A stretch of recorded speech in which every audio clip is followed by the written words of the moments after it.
Hello everyone, मेरा नाम है विकास कुमार और स्वागत है आप सभी का आपके प्यारे चैनल प्रीति प्लेटो एजुकेशन पर। चलिए आज हम लोग शुरू करने वाले हैं क्लास 10 का मेटल और नॉन मेटल चैप्टर।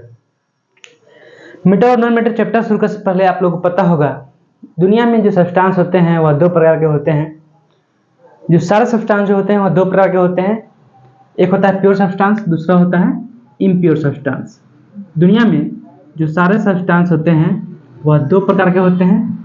एक होता है प्योर सब्सटेंस, दूसरा होता है impure substance. Impure substance, pure substance जो होता है अगेन दो प्रकार का होता है। एक होता है एलिमेंट, दूसरा होता है कंपाउंड। एलिमेंट जो होता है ये अगेन तीन प्रकार का होता है। तीन प्रकार का कौन कौन? एक होता है मेटल, दूसरा होता है नॉन मेटल और तीसरा होता है मेटलॉइड्स। ठीक है। और कंपाउंड जो होता है ये अगेन तीन प्रकार का होता है जो हम लोग पढ़ चुके हैं। पहला होता है एसिड, दूसरा होता है बेस और तीसरा होता है न्यूट्रल सब्सटेंस होते हैं जिसको हम लोग बोलते हैं साल्ट। क्या बोलते हैं? साल्ट्स। ठीक है। चलिए, तो एसिड, बेस और साल्ट जो है ये चैप्टर तो हम लोग पढ़ चुके हैं। आज हम लोग पढ़ने वाले हैं मेटल और नॉन मेटल।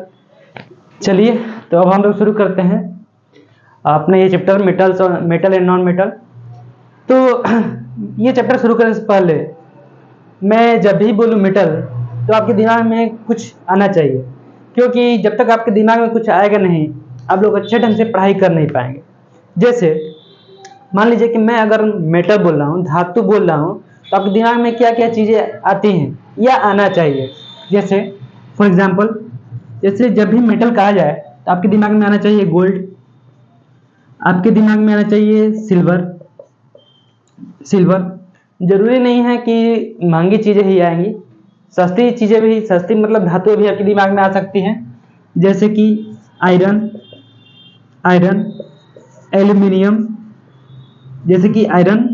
एल्यूमिनियम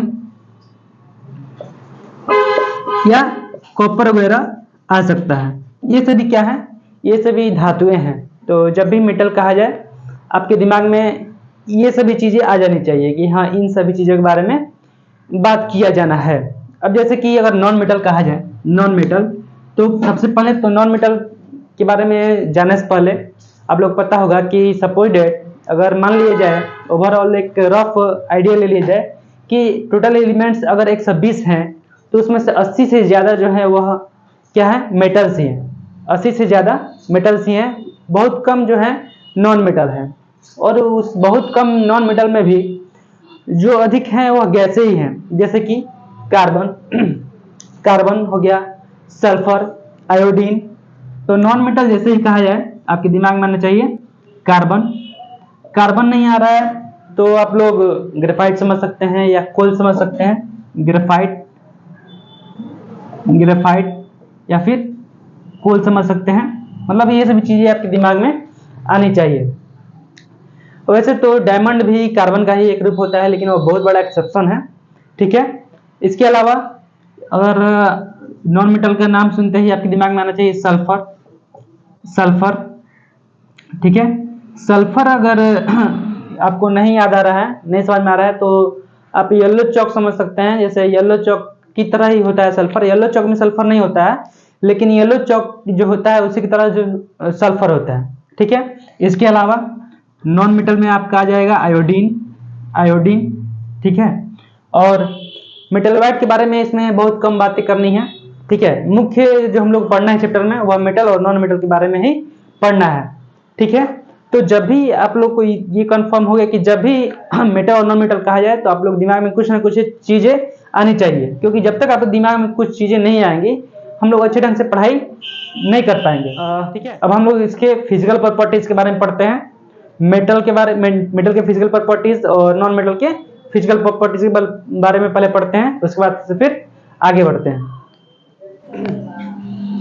अब हम लोग मेटल्स के फिजिकल प्रॉपर्टीज के बारे में देख लेते हैं। मेटल्स के और नॉन मेटल्स के फिजिकल प्रॉपर्टीज के बारे में देख लेते हैं कि उनका फिजिकल प्रॉपर्टी कैसा होता है, देखने में कैसे होते हैं, क्या क्या प्रॉपर्टी होता है फिजिकल प्रॉपर्टी। ठीक है, तो सबसे पहला प्रॉपर्टी जो होता है वो होता है मेलिएबिलिटी। मेलिएबिलिटी मतलब आघातवर्ध है, मतलब कि मेटल जो होते हैं उनमें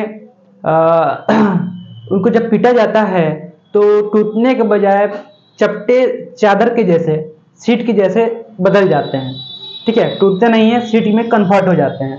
तो उनमें प्रॉपर्टी हो जाता है, उनमें प्रॉपर्टी होता है, किसी का प्रॉपर्टी होता है मेलिबिलिटी का प्रॉपर्टी होता है। और जब उनको पीटा जाता है, ठोका जाता है, तो वह चपटे सीट में परिवर्तन हो जाते हैं, टूटते नहीं है। लेकिन जो नॉन मेटल होते हैं वह टूट जाते हैं, वह नॉन मेलिएबल होते हैं, टूट जाते हैं। इसलिए जो नॉन मेलिएबल होते हैं, टूट जाते हैं, जो पीटने पे टूट जाते हैं, उनको कहा जाता है ब्रिटल। तो क्या कहता है? ब्रिटल कहा जाता है, जिससे हिंदी में भंगुर कहा जाता है। भंगुर होते हैं नॉन मेटल जो होते हैं और भंगुर होते हैं। और मेटल्स आर मेलिएबल, जितने भी मेटल्स हैं सभी मेलिएबल होते हैं। जैसे मैंने कहा था कि जैसे ही मैं मेटल कहूँ तो आपके दिमाग में कुछ चीजें आनी चाहिए, जैसे कि silver, gold, iron, platinum, copper, aluminium, ये सभी चीजें आपके दिमाग में आनी चाहिए। तो ये सभी चीजें जो हैं इनका प्रॉपर्टी, पहला प्रॉपर्टी होता है मेलिएबल होते हैं। इनको पीटा जाता है, जब ठोका जाता है तो ये टूटने के बजाय पतले सीट में कन्वर्ट हो जाते हैं, बदल जाते हैं। इनका दूसरा जो प्रॉपर्टी होता है, हाँ उसके पहले एक और नोट के कुछ पॉइंट बीच बीच में आपको आते रहेंगे। जैसे सबसे आघातवर्ध जो एलिमेंट होता है, तत्व होता है, वह होता है गोल्ड। वह होता है गोल्ड। यहाँ पे नोट में बीच बीच में नोट के पॉइंट आते रहेंगे। जैसे gold is a most malleable metal. Gold जो होता है सबसे अधिक मेलिएबल मेटल होता है, इससे पतला से पतला चादर बनाया जा सकता है। ठीक है, दूसरा जो प्रॉपर्टी होता है, दूसरा फिजिकल प्रॉपर्टी होता है डक्टिलिटी का। इसका डक्टिलिटी का, अगेन जितने भी मेटल होते हैं वह सभी मेटल डक्टाइल होते हैं, मतलब तन्य होते हैं, मतलब उनको खींच करके पतले वायर के रूप में कन्वर्ट किया जा सकता है। लेकिन जो नॉन मेटल जो होते हैं उनको हम लोग खींच करके पतले वायर के रूप में कन्वर्ट नहीं कर सकते हैं। इसलिए जैसे कि गोल्ड हो गया और एल्युमिनियम हो गया, आयरन हो गया, इन सभी चीज़ों को आसानी से, कॉपर हो गया, इन सभी चीज़ों को आसानी से वायर में परिवर्तित किया जा सकता है, खींच करके वायर बनाया जा सकता है। लेकिन नॉन मेटल को आसानी से, मतलब आसानी से क्या, उनको बनाया ही नहीं जा सकता है, उनको वायर में कन्वर्ट ही नहीं किया जा सकता है। ठीक है, तो जितने भी मेटल होते हैं इनमें डक्टाइल होते हैं, डक्टिलिटी का प्रॉपर्टी होता है। लेकिन नॉन मेटल में डक्टिलिटी का प्रॉपर्टी, तन्यता का प्रॉपर्टी नहीं होता है, तन्यता गुण नहीं होता है। तीसरा जो प्रॉपर्टी होता है वो होता है सोनोरिटी का। तीसरा प्रॉपर्टी है यह सोनोरिटी, मतलब सोनोरस, ध्वन्यात्मक। जैसे कि जब आप लोग स्कूल में पढ़ते होंगे तो आप लोग का जब भी पीरियड चेंज होता होगा तो घंटी की आवाज सुनाई देती होगी, टन टन, मतलब कि वो जो आवाज होती थी कुछ देर तक मतलब गूंजते रहती थी, है ना। तो ये जो प्रॉपर्टी होता है यह होता है मेटल का। किसका? मेटल का। जितने भी मेटल्स होते हैं वह सभी मेटल्स में सोनोर, मतलब वो सभी मेटल्स सोनोरस होते हैं। कैसे होते हैं? सोनोरस होते हैं। सोनोरिटी का प्रॉपर्टी होता है उनके अंदर। ठीक है, लेकिन नॉन मेटल्स में ये प्रॉपर्टी नहीं पाया जाता है। अब जैसे कि इसके अलावा आप लोगों ने देखा होगा जो साइकिल की जो बेल्स होते हैं वो भी उनके ऊपर जो लगा होता है आयरन का बना होता है। जब उसको हम लोग बजाते हैं तो उसमें से भी जो आ जाता है कुछ देर तक बजते रहता है। ठीक है, और metal show property of sonority. सभी मेटल जो होते हैं सोनोरिटी का प्रॉपर्टी प्रदर्शित करते हैं, दिखाते हैं, है ना। मतलब कि जब भी उनको पीटा जाता है तो रिंगिंग साउंड प्रोड्यूस करते हैं। आप लोग क्लास 9 में पढ़े होंगे, जो बहुत देर तक रिंगिंग टन जैसे बजता है तो कुछ देर तक बजते रह जाता है। इसका कारण होता है इलेक्ट्रॉन्स के वाइब्रेशन के चलते, इलेक्ट्रॉन्स के वाइब्रेशन चलते ऐसा होता है। और इसमें जो इलेक्ट्रॉन्स होते हैं बहुत अच्छे से वाइब्रेट करते हैं, लेकिन नॉन मेटल में वैसा नहीं होता है। ठीक है, नॉन मेटल यह सोनोरिटी के प्रॉपर्टी नहीं दिखाते हैं। ठीक है, तो इसको आप लोग नोट कीजिए। फिर इसके आगे हम लोग इसके आगे का फिजिकल प्रॉपर्टीज देखते हैं। अब इसके आगे हम लोग देखते हैं इसके आगे की जो प्रॉपर्टी है ना, इसके बारे में। जैसे कि डेंसिटी, डेंसिटी का जो प्रॉपर्टी होता है, तो मेटल जो होते हैं वह सामान्यतः जो होते हैं नॉन मेटल से ज़्यादा डेंसर होते हैं। मेटल जो होते हैं वह नॉन मेटल से सामान्यतः ज़्यादा डेंसर होते हैं, मतलब कि उनमें भार अधिक होता है, नॉन मेटल से उनमें भार अधिक होता है। लेकिन ऐसे भी मेटल्स हैं जिनका भार बहुत कम होता है और पानी वगैरह पर तैरते हैं। ठीक है, तो इसलिए जैसे कि नॉन मेटल्स में भी कुछ ऐसे नॉन मेटल्स हैं जैसे कि वो बहुत ज़्यादा उनका भार होता है, उनका भार बहुत ज़्यादा होता है और वह आसानी से मतलब कि उनमें चमक भी होता है, भार भी बहुत ज़्यादा होता है, जैसे कि डायमंड वगैरह। ठीक है, डायमंड बहुत ज़्यादा उसका भार होता है। अच्छा, नोट के पॉइंट में है कि डायमंड एक नॉन मेटल है लेकिन फिर भी इसमें भार बहुत अधिक होता है, चमक भी होता है। जो कि चौथा प्रॉपर्टी है मेटल का, वह प्रॉपर्टी है लस्टर का, मतलब चमक का। सामान्यतः क्या होता है, जो मेटल्स होते हैं, मेटल्स उनमें चमक होता है, मतलब वह चमकते हैं। जैसे कि आप लोग गोल्ड देखेंगे, सिल्वर देखेंगे, प्लेटिनम देखेंगे, या फिर नई नई जो स्टील होती है उसको आप लोग देखेंगे, नए नए जो आयरन होता है उसको आप लोग देखेंगे, तो उसमें क्या होता है, चमक होता है। और उसकी अगर चमक चली भी जाती है, उसकी चमक चली भी जाती है तो उसको फिर से चमकाया जा सकता है, मतलब उसको पॉलिश किया जा सकता है। ठीक है, लेकिन नॉन मेटल जो होते हैं वह चमकते नहीं हैं, डल होते हैं और उनको पॉलिश भी नहीं किया जा सकता है, और उनको पॉलिश भी नहीं किया जा सकता है। ठीक है, तो 14 प्रॉपर्टी हम लोग अभी बताएं, हम बताएं आप लोग को अभी मेटल जो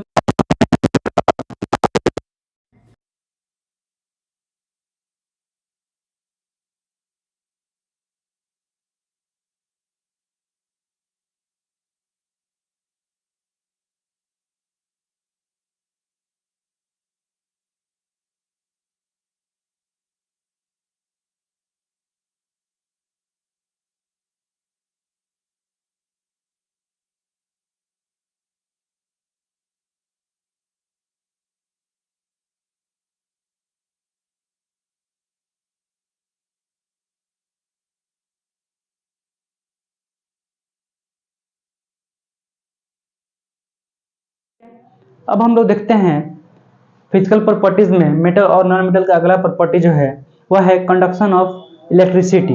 कंडक्शन ऑफ इलेक्ट्रिसिटी, इसमें यहाँ पे आप लोगों को पता है कि मेटल जो होते हैं वह आसानी से इलेक्ट्रिसिटी का कंडक्शन करते हैं, लेकिन नॉन मेटल जो है वह आसानी से इलेक्ट्रिसिटी का कंडक्शन नहीं करते हैं। ठीक है, इसका कारण क्या है, आप लोग पता है कि मेटल्स के पास फ्री इलेक्ट्रॉन होते हैं, इसलिए वह आसानी से इलेक्ट्रिसिटी का कंडक्शन करा देते हैं, लेकिन नॉन मेटल्स के पास फ्री इलेक्ट्रॉन नहीं होता है। ठीक है, अब यहाँ पे नोट का एक पॉइंट है, जैसे कि ग्रेफाइट जो है, ग्रेफाइट वह नॉन मेटल है लेकिन फिर भी वह इलेक्ट्रिसिटी का एक अच्छा कंडक्टर है। ग्रेफाइट एक नॉन मेटल है लेकिन फिर भी वह इलेक्ट्रिसिटी का एक अच्छा कंडक्टर है। इसका कारण हम लोग पढ़ेंगे अगले चैप्टर में, जिसका नाम है carbon and it's compounds. Carbon and it's compounds, उसमें हम लोग पढ़ेंगे ग्रेफाइट जो है वह इलेक्ट्रिसिटी का संचालन क्यों करता है, इलेक्ट्रिसिटी कंडक्शन क्यों करता है। ठीक है, अब थोड़ा हम लोग अगर बात किया जाए यहाँ पे कि सबसे बेस्ट कंडक्टर कौन होता है, इलेक्ट्रिसिटी का सबसे बेस्ट कंडक्टर कौन होता है, तो बेस्ट कंडक्टर जो होता है, अगेन यहाँ पे जो होता है बेस्ट कंडक्टर वह होता है कॉपर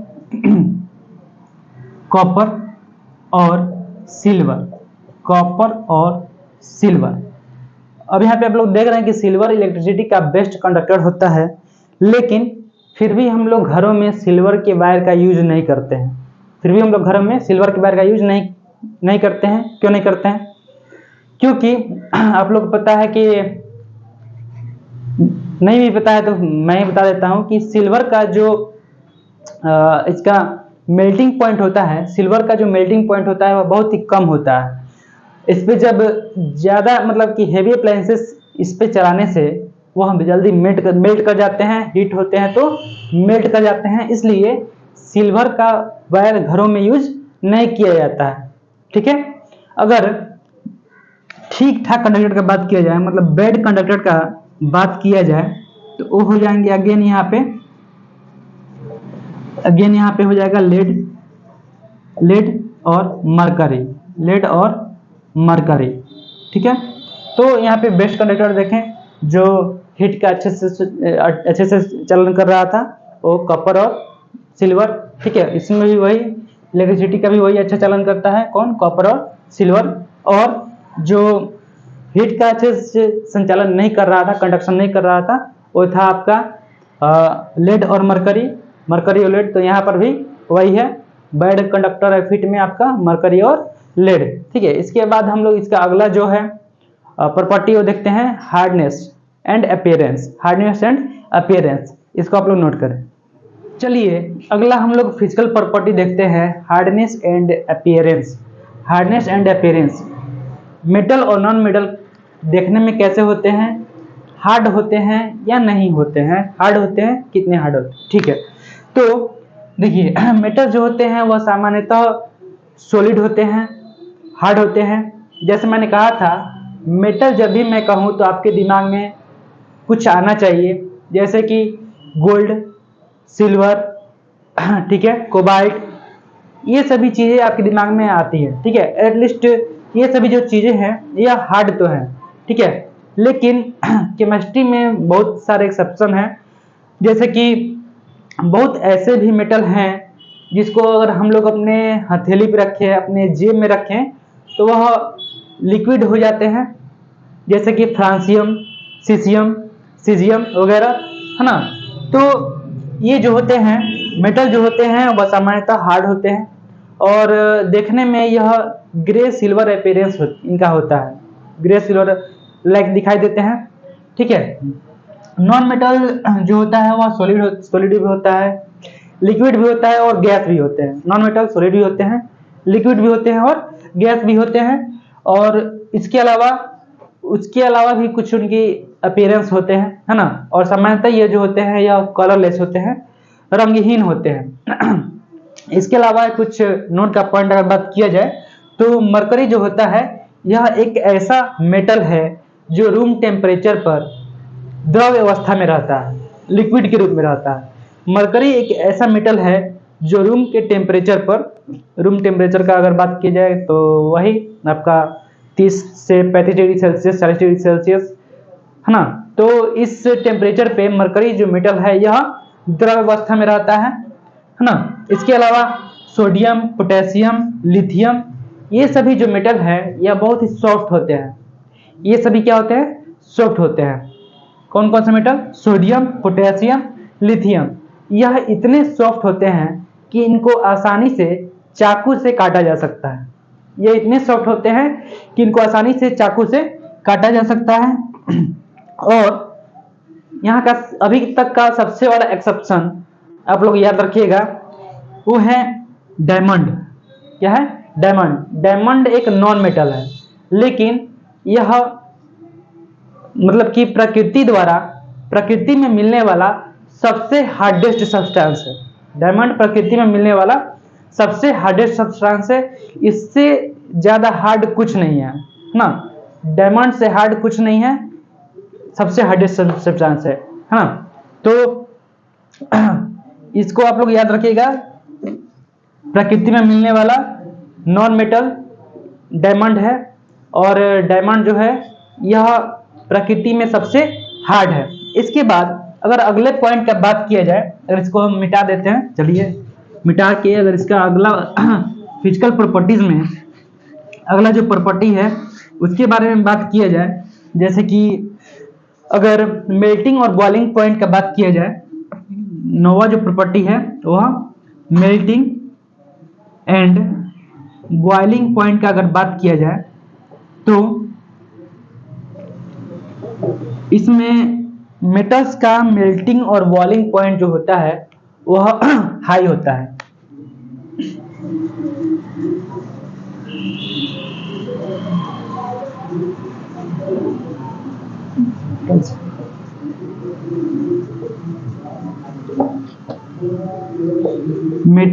मेटल्स का मेल्टिंग पॉइंट और बॉइलिंग पॉइंट वह हाई होता है, ठीक है। लेकिन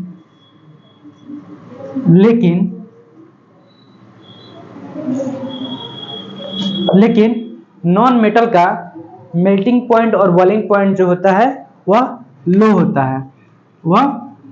है, but non metals have low melting point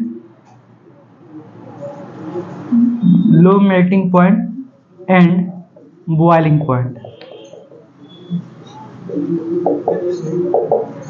सामान्यतः क्या होता है, मेटल्स का बॉइलिंग पॉइंट हाई होता है और नॉन मेटल्स का बॉइलिंग पॉइंट लो होता है। ठीक है, मतलब कि इनको बहुत ज़्यादा तापमान दिया जाता है तब यह जाके गलते हैं, और नॉन मेटल जो होते हैं कम तापमान पर ही आसानी से गल जाते हैं। चलिए इसका आप लोग स्क्रीनशॉट लीजिए, इसको नोट कीजिए, फिर हम लोग आगे देखते हैं।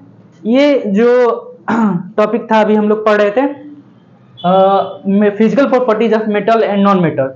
इसमें आप लोग का जो 9 प्रॉपर्टी है इसको आप लोग याद रखिएगा, इसको आप लोग नोट कीजिए, फिर हम लोग आगे चलते हैं। तो यहाँ पे पहला फेज कंप्लीट हो चुका है, जिसमें हम लोगों ने देखा physical properties of metal and non metal. Non metal का और मेटल का फिजिकल प्रॉपर्टीज हम लोगों ने देखा। तो अब अगले फेज में हम लोग देखेंगे केमिकल प्रॉपर्टीज ऑफ मेटल और उसके बाद से chemical properties of non metals. उसके पहले आप लोगों के लिए यहाँ पे एक क्वेश्चन है जिसका आप लोग अपने मन में आंसर दीजिएगा। उसके बाद से उसको मैं लिखूंगा तो आप लोग मैच कीजिएगा सही है नहीं।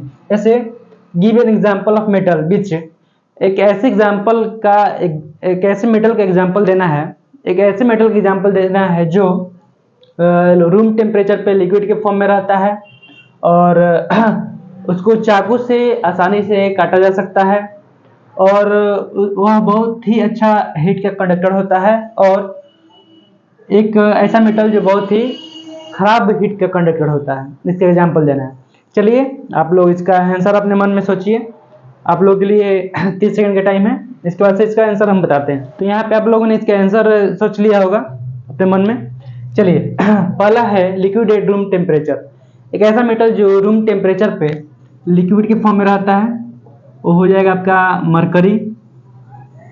मरकरी जो होता है रूम टेम्परेचर पर लिक्विड के रूप में रहता है, और ऐसा मेटल जिसको चाकू से आसानी से काटा जा सकता है, जिसमें आपका हो जाएगा सोडियम और पोटेशियम। दोनों में से कोई भी आप लिख सकते हैं।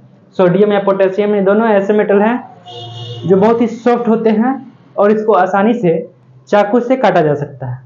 ठीक है, अब ऐसा अगला है is the best conductor of heat. ऐसा मेटल जो हीट का बेस्ट कंडक्टर होता है, जिसमें मैंने बताया था आप लोगों को कॉपर या सिल्वर, दोनों में से कोई भी आप लिख सकते हैं, कॉपर या सिल्वर। ठीक है, अगला है is a poor conductor of heat. ऐसा मेटल का एग्जांपल देना है जो हीट का पुअर कंडक्टर होता है। अगेन इसमें हो जाएगा आपका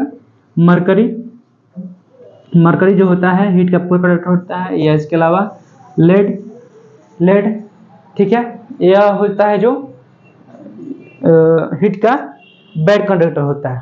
अब इसके हम लोग इस चैप्टर के अगले फेज में चलते हैं, जहां पे हम लोग देखेंगे केमिकल प्रॉपर्टीज ऑफ। सबसे पहले हम देखेंगे मेटल्स का, उसके बाद से देखेंगे हम लोग नॉन मेटल्स का। सबसे पहले हम लोग देखते हैं chemical properties of metals, chemical properties of metals के बारे में। केमिकल प्रॉपर्टीज ऑफ मेटल्स में सबसे पहले हम लोग देखते हैं रिएक्शन विथ एयर। मेटल अगर एयर से रिएक्शन करेगा तो क्या होता है, क्या फॉर्म होता है, इसके बारे में। तो सबसे पहले आप लोग ये समझिए कि मेटल जो होते हैं, मेटल जब यह ऑक्सीजन से रिएक्ट करता है तो यह बनाता है मेटल ऑक्साइड। क्या बनाता है, मेटल ऑक्साइड, और वह होता है बेसिक। क्या होता है, बेसिक होता है। जैसे मेटल जो होता है, मेटल जब यह ऑक्सीजन से रिएक्शन करता है तो यह बनाता है मेटल ऑक्साइड, और इसका नेचर जो होता है यह होता है बेसिक। यह कैसा होता है, बेसिक। और वही अगर हम बात करें नॉन मेटल अगर ऑक्सीजन से रिएक्ट करे तो यह बनाता है नॉन मेटल का ऑक्साइड, नॉन मेटल्स का ऑक्साइड। और इसका अगर नेचर का बात करें तो इसका नेचर होता है एसिडिक। ठीक है, तो यहाँ पे मेटल जो होता है अगर यह ऑक्सीजन से रिएक्शन करता है तो यह बनाता है मेटल ऑक्साइड और इसका नेचर होता है बेसिक। और नॉन मेटल जब ऑक्सीजन से रिएक्शन करता है तो उसका जो नेचर होता है, सबसे पहले बनता है नॉन मेटल का ऑक्साइड और उसका जो नेचर होता है वह होता है एसिडिक। ठीक है, तो यहाँ पे एग्जाम्पल्स में जैसे यहाँ पे देखिए, जैसे यहाँ पे मेटल है, यह ऑक्सीजन से रिएक्शन कर रहा है तो यह बन रहा है मेटल ऑक्साइड। और वहीं अगर ये जो मेटल है, अगर यह ऑक्सीजन से रिएक्शन कर रहा है तो यह भी बना रहा है मेटल ऑक्साइड। अगर किसी और भी दूसरे एग्जाम्पल की बात की जाए, सपोज दैट कि मान लीजिए कि सोडियम है, अगर यह ऑक्सीजन से रिएक्शन करता है तो फिर यह बनाता है मेटल ऑक्साइड। कैल्शियम अगर है, अगर यह मेटल से ऑक्सीजन रिएक्शन करता है, सॉरी एयर से एयर में उपलब्ध ऑक्सीजन से रिएक्शन करता है तो यह बनाता है कैल्शियम ऑक्साइड। अब चूंकि यह मेटल का ऑक्साइड है तो जब इसको हम लोग पानी में डालेंगे तो यह बेस फॉर्म करेगा। क्या फॉर्म करेगा? बेस फॉर्म करेगा, क्योंकि यह जो इसका नेचर जो है कैसा है? बेसिक है। जैसे Na2O को जब हम लोग पानी में डालते हैं तो यह बना लेता है NaOH। और वही अगर कैल्शियम ऑक्साइड को जब हम लोग पानी में डालते हैं तो सभी जानते हैं कैल्शियम ऑक्साइड पानी में जाकर के क्या फॉर्म करता है? यह बनाता है calcium hydroxide. Calcium hydroxide base बनाता है। ठीक है, तो यहाँ पे हम लोगों ने देखा कि मेटल जो होता है जब ऑक्सीजन से रिएक्शन करता है तो बनाता है मेटल ऑक्साइड, जिसका नेचर जो होता है बेसिक होता है। नॉन मेटल जो होता है जब वह ऑक्सीजन से रिएक्शन करता है तो वह बनाता है नॉन मेटल ऑक्साइड, जिसका नेचर जो होता है एसिडिक होता है। जैसे नॉन मेटल का अगर बात की जाए, जैसे सल्फर को अगर ऑक्सीजन से रिएक्शन करा जाए तो यह बनाता है SO2 और इसका नेचर जो होता है कैसा होता है?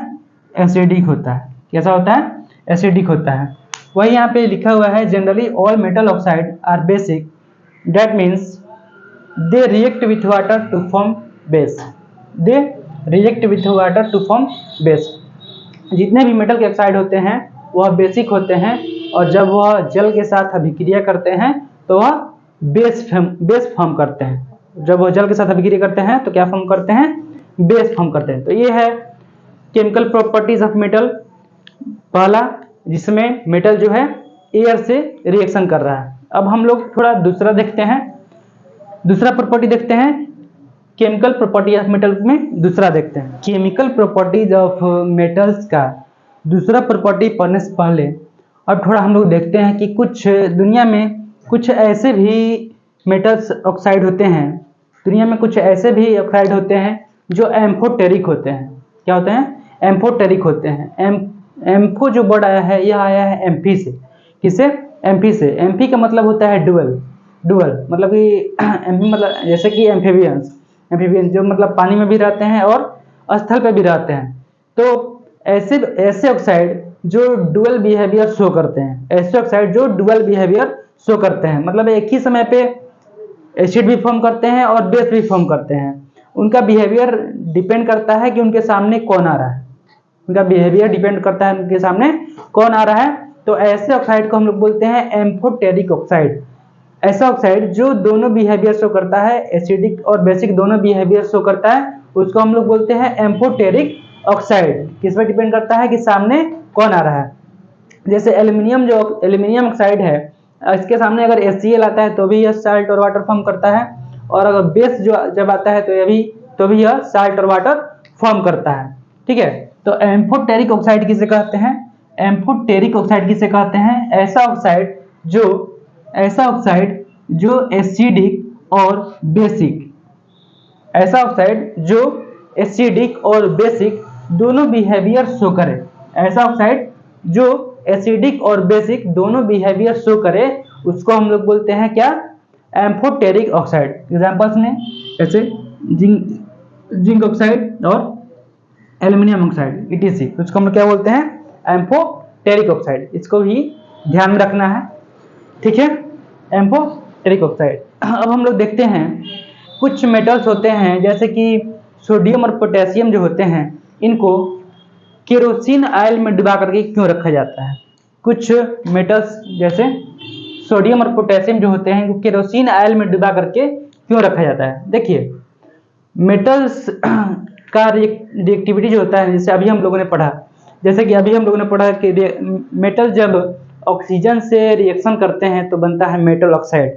मेटल जब ऑक्सीजन से रिएक्शन करता है तो क्या बनता है? Metal oxide. और ये जो मेटल का ऑक्सीजन से रिएक्शन करने का प्रक्रिया है, रिएक्शन करने का या कहें कि दर है, यह निर्भर करता है उनके रिएक्टिविटी पर। उनके रिएक्टिविटी पर डिपेंड करता है कि वह जो मेटल है कितना रिएक्टिव है।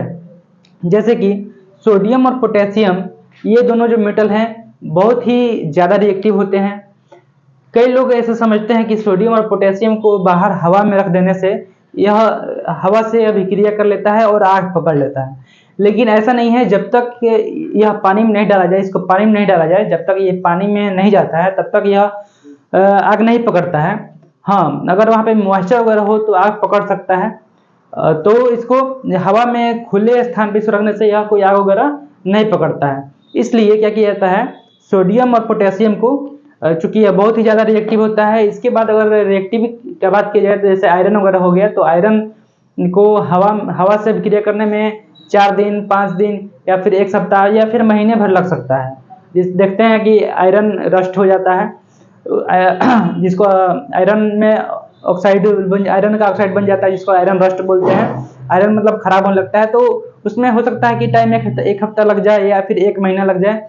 और जैसे कि अगर गोल्ड का बात किया जाए तो गोल्ड हो सकता है कि वह हवा में जो ऑक्सीजन होता है उसे रिएक्शन करे ही नहीं, वह सालों दर साल मतलब चमकते रहता है, उसका शाइनी अपीयरेंस वैसा का वैसा ही बने रहता है। गोल्ड जो होता है, गोल्ड मेटल जो होता है, वह हवा से अभिक्रिया करता नहीं है, बिल्कुल नहीं करता है, ठीक है। तो लेकिन ये जो सोडियम और पोटेशियम जो होता है, यह बहुत ही ज़्यादा रिएक्टिव होता है, इसलिए इसको क्या किया जाता है कि केरोसिन तेल में डुबा कर रखा जाता है। जैसे कि मान लीजिए कोई कंटेनर हो गया, और कंटेनर में अगर यहाँ पे केरोसिन ऑयल रखा हुआ है, तो इस ऑयल में सोडियम को नीचे डुबा के रखा जाएगा, नीचे इसमें डुबा करके रखा जाएगा, ताकि यह जो सोडियम और पोटेशियम जो मेटल है, यह आग नहीं पकड़े। आग क्यों नहीं पकड़ता है? आपको पता है कि तेल में ऑक्सीजन और वाटर ये दोनों ही नहीं जा पाते हैं। तेल में ऑक्सीजन और वाटर ये दोनों ही नहीं जा पाते हैं। जब यह दोनों इसमें नहीं जा पाएंगे तो जनरल बात है कि सोडियम और पोटेशियम जो होगा वह हवा से और जल से अभिक्रिया नहीं करेगा और आग नहीं पकड़ेगा। इसलिए इसको क्या किया जाता है, केरोसिन ऑयल में डुबा कर रखा जाता है। अब यहाँ पे सवाल ये आता है कि सोडियम को और पोटेशियम को केरोसिन ऑयल में ही डुबा कर क्यों रखा जाता है, दूसरे किसी ऑयल में, जैसे सरसों तेल, मस्टर्ड ऑयल में डुबा कर क्यों नहीं रखा जाता है? जैसे मान लीजिए कि जानते हैं आप लोग कि सरसों का जो तेल होता है उसका डेंसिटी ज़्यादा होता है, तो हो सकता है कि सोडियम और पोटेशियम उसमें डूबे ही नहीं। जब डूबेगा ही नहीं तो ऊपर ही रह जाएगा, तो आसानी से हवा से विक्रिया कर लेगा या फिर जल से विक्रिया कर लेगा। या फिर ऐसा हो सकता है कि उसमें डूबने के बाद से, आपको पता है सरसों का जो तेल होता है वह चिपचिपा होता है, तो उस पर उसको जब निकाला जाएगा तो उस पर एक और ऊपर लेयर फॉर्म हो जाएगा, चिपचिपा लेयर फॉर्म हो जाएगा, जिससे एक्सपेरिमेंट वगैरह करने में दिक्कत हो सकते हैं। तो इसलिए उसको सरसों वगैरह के तेल में, दूसरे किसी तेल में डुबा करके नहीं रखा जाता है, उसको केरोसिन तेल में डुबा करके रखा जाता है। ये क्वेश्चन हालांकि नहीं आएगा कि केरोसिन तेल में ही डुबा करके क्यों रखा जाता है सोडियम को और पोटेशियम को, लेकिन आपको ये याद रखना है कि सोडियम को और पोटेशियम को, ये जो मेटल होते हैं, इसको केरोसिन ऑयल में डुबा करके क्यों रखा जाता है। तो इसको केरोसिन ऑयल में डुबा करके इसलिए रखा जाता है क्योंकि यह दोनों जो मेटल होते हैं बहुत ही ज़्यादा रिएक्टिव होते हैं, हवा से, जल से बहुत जल्दी अभिक्रिया कर लेते हैं। इसलिए इनको केरोसिन तेल के अंदर डुबा करके रखा जाता है, ताकि वहाँ पे ऑक्सीजन का सप्लाई ना हो या फिर जल का सप्लाई ना हो। और जब ऑक्सीजन का और जल का सप्लाई नहीं होगा तो वह सोडियम और पोटेशियम मेटल जो होगा बचा रहेगा, वह हवा से और जल से अभिक्रिया नहीं करेगा। ठीक है, चलिए अब यहाँ पे हम लोग देखते हैं एक और क्वेश्चन है यहाँ पे कि what do you mean by protective layer of oxide. आप प्रोटेक्टिव ऑक्साइड के प्रोटेक्टिव लेयर से क्या समझते हैं, यह कैसे उपयोगी है? तो जैसे रिएक्टिविटी सीरीज आप लोग जानते हैं, इसमें एल्यूमिनियम जो होता है यह आयरन से पहले आता है। रिएक्टिविटी सीरीज में एल्यूमिनियम जो होता है यह आयरन से पहले आता है। फिर भी हमारे घरों के जो बर्तन होते हैं, है ना, तसला तसली जो होता है, ये सभी जो होता है किस चीज़ से बना होता है? एल्यूमिनियम से बना होता है, ठीक है। और वह भी बहुत मतलब पुराने समय से आपके घर में वैसा क्या वैसा ही होगा। और आपके पुराने ज़माने के लोग मतलब कि आपके दादा परदादा का खरीदा हुआ बर्तन अभी भी होगा आपके घर में, लेकिन आपके दादा परदादा भी नहीं होंगे घर में, ठीक है।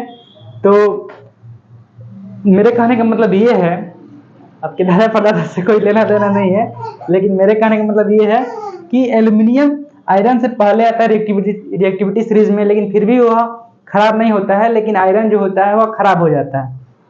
ऐसा क्यों होता है? ऐसा इसलिए होता है कि जैसे कि नॉर्मल टेम्परेचर पे, जो नॉर्मल टेम्परेचर पे उस पर मेटल्स कुछ मेटल्स होते हैं, जैसे कि मैग्नीशियम, एल्यूमिनियम, है ना, जिंक, मैग्नीशियम, एल्यूमिनियम, जिंक, ये सभी जो मेटल्स होते हैं यह अपने ऊपर एक प्रोटेक्टिव लेयर बनाते हैं। यह अपने ऊपर एक प्रोटेक्टिव लेयर बनाते हैं और उसके बाद से हवा जो होता है इनके दूसरे मतलब कि मेटल्स एलिमेंट से रिएक्शन नहीं कर पाता है, और एक तरह से वह अपने मेटल का रक्षा करते हैं, सुरक्षा करते हैं, ठीक है। लेकिन आयरन में भी क्या होता है कि प्रोटेक्टिव लेयर बनता है, लेकिन वह झड़ते रहता है। आयरन में भी प्रोटेक्टिव लेयर बनता है, लेकिन वह क्या होता है? झड़ते रहता है। इसलिए आयरन में जंग लग जाता है, कोरोजन हो जाता है। और एल्यूमिनियम में एक बार प्रोटेक्टिव लेयर बनने के बाद से दोबारा से फिर एयर रिएक्शन नहीं कर पाता है, इसलिए वह एल्यूमिनियम का जो मेटल होता है वह खराब नहीं होता है। तो इसका आंसर क्या देख लीजिए, एट ऑर्डिनरी टेम्परेचर, सामान्य तापमान पे मेटल के सरफेस पे, जैसे कि Al, Mg, zinc, Pb, etc, इसके सरफेस पे एक पतला लेयर फॉर्म हो जाता है, और उस लेयर से यह कवर हो जाता है, जिसको प्रोटेक्टिव लेयर कहते हैं। जो क्या कहते हैं? प्रोटेक्टिव लेयर कहते हैं। और यह जो लेयर होता है फर्दर मेटल्स को ऑक्सीडाइज होने से बचाता है।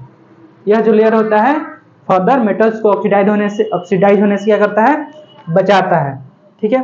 तो यहाँ पर तो हम लोग देखें कि सोडियम को, पोटेशियम को केरोसिन एलिमेंट वगैरह क्यों रखा जाता है, और प्रोटेक्टिव लेयर ऑफ ऑक्साइड से आप क्या समझते हैं, और एम्फोटेरिक ऑक्साइड क्या होता है? ये 3 क्वेश्चन हम लोग देखें। अब थोड़ा हम लोग देखते हैं केमिकल प्रॉपर्टीज ऑफ मेटल में। हम लोग पहले देखें कि मेटल जो होता है ऑक्सीजन से रिएक्शन करता है। अब हम लोग देखेंगे कि मेटल वाटर से कैसे रिएक्शन करता है, इसके बारे में, ठीक है। तो इसको आप लोग नोट कीजिए। इस बात से हम लोग देखते हैं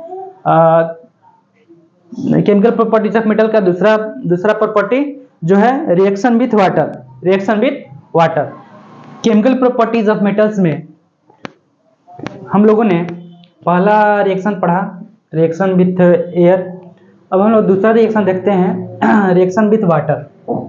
दूसरा प्रॉपर्टी देखते हैं रिएक्शन विथ वाटर। अगर हम लोग मेटल को वाटर से रिएक्शन कराते हैं तो क्या होता है, क्या फॉर्म होता है, ठीक है। तो सही बात तो ये है कि जब हम लोग मेटल को वाटर से रिएक्शन कराते हैं तो यह पहले बनता है मेटल ऑक्साइड। क्या बनता है? मेटल ऑक्साइड, और साथ में बनता है हाइड्रोजन गैस। और साथ में क्या बनता है? Hydrogen gas. इसके बाद से फर्दर जो इसमें मेटल ऑक्साइड बनता है, वह मेटल ऑक्साइड बचे हुए पानी के साथ विक्रिया करता है। इसमें जो मेटल ऑक्साइड जो बनता है वह बचे हुए पानी से रिएक्शन करता है, और बनाता है मेटल हाइड्रोक्साइड, यानी कि बेस, और बनाता है मेटल हाइड्रोक्साइड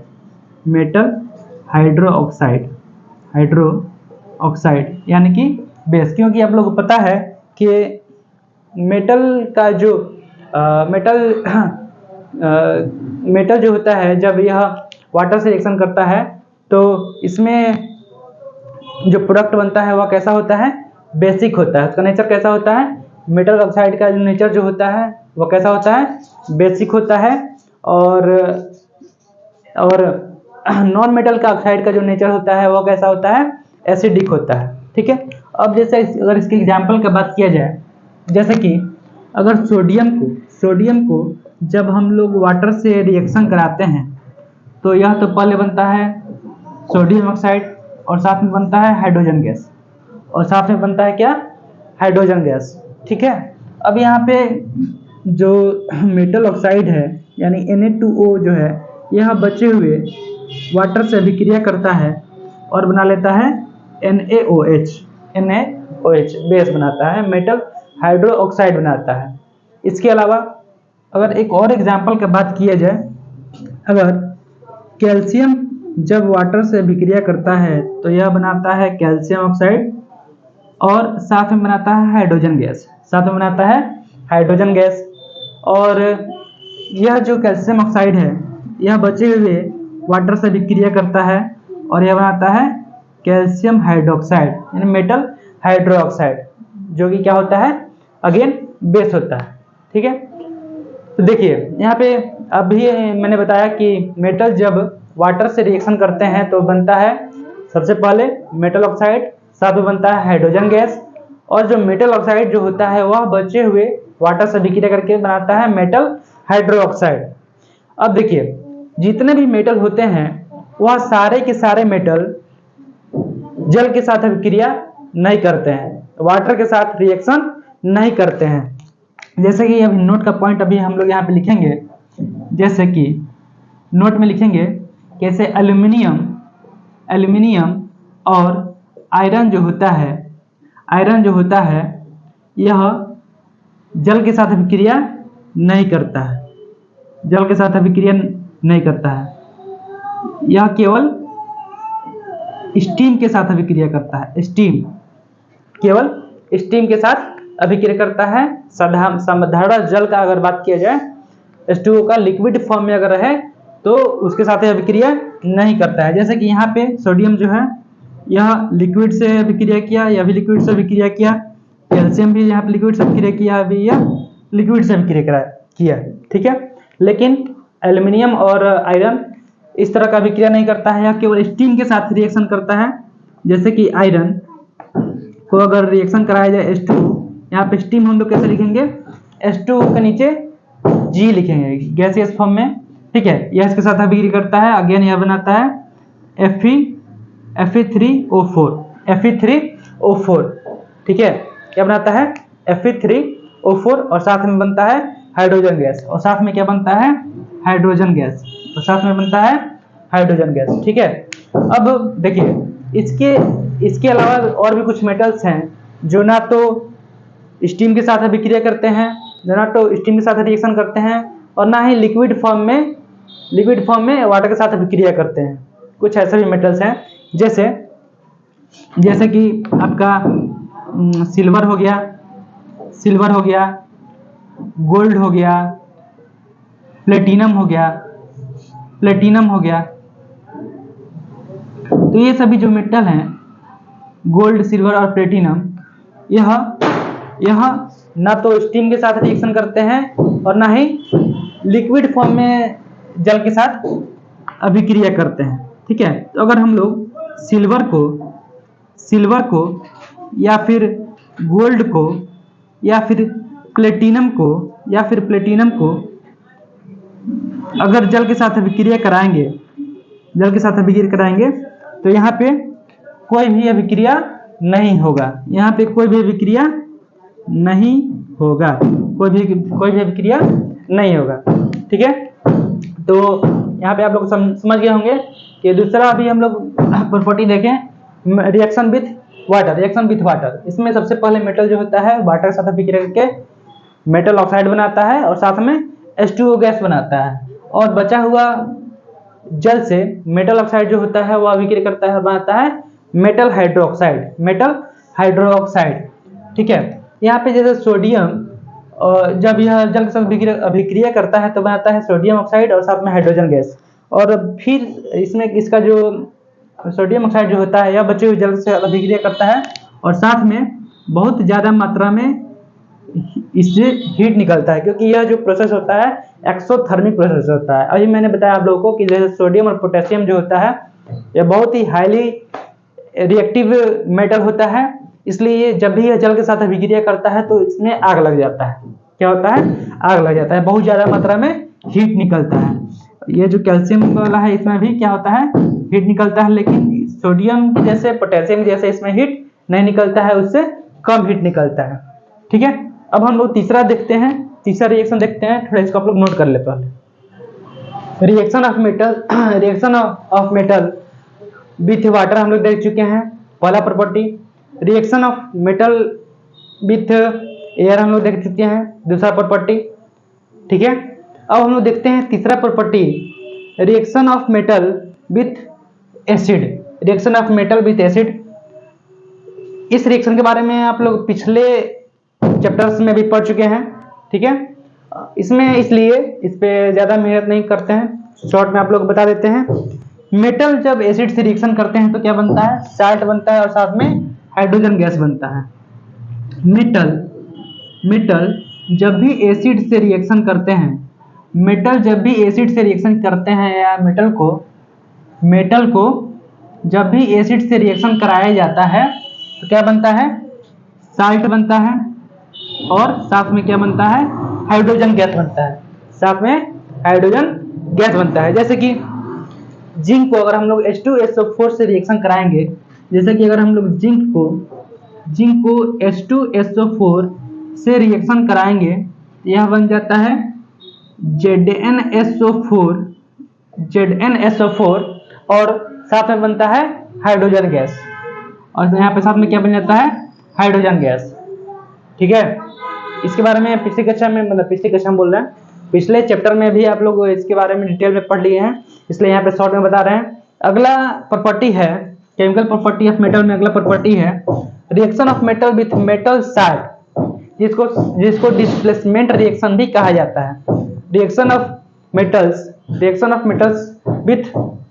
मेटल साल्ट, जिसको डिस्प्लेसमेंट रिएक्शन भी कहा जाता है। इसमें क्या होता है कि जो मेटल होता है वह मेटल साल्ट से मेटल्स को डिस्प्लेसमेंट करके उसका जगह खुद ले लेता है। जैसे अगर जिंक को मेटल साल्ट CuSO4 के साथ रिएक्शन कराया जाए, जैसे जिंक को और मेटल साल्ट CuSO4 से रिएक्शन कराया जाए तो यह बन जाता है ZnSO4 और बाहर निकल जाता है क्या?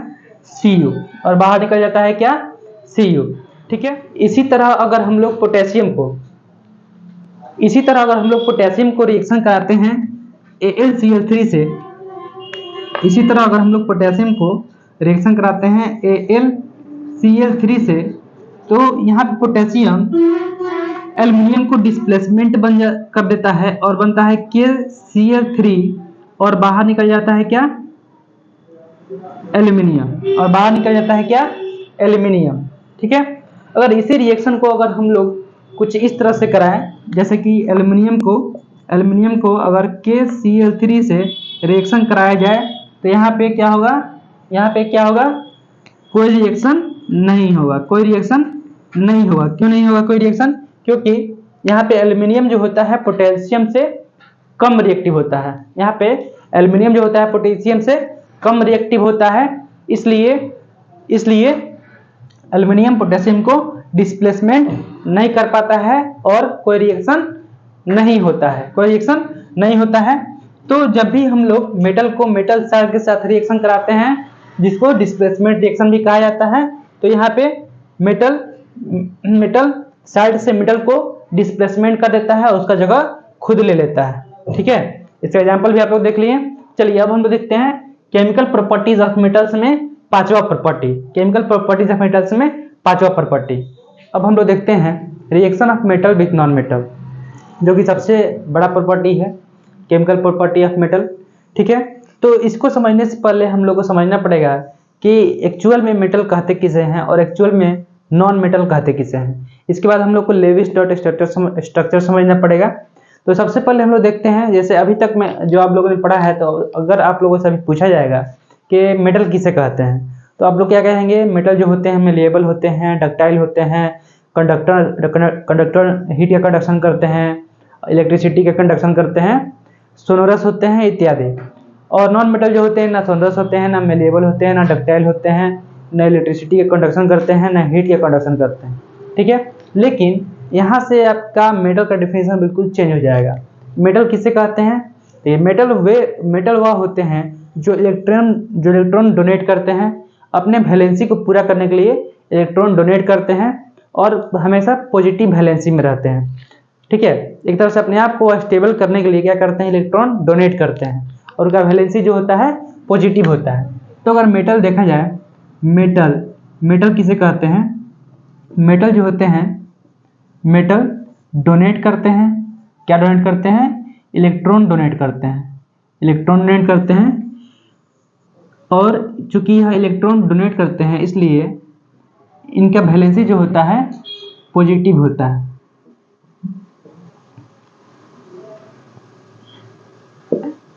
इनका वैलेंसी जो होता है पॉजिटिव होता है। ठीक है,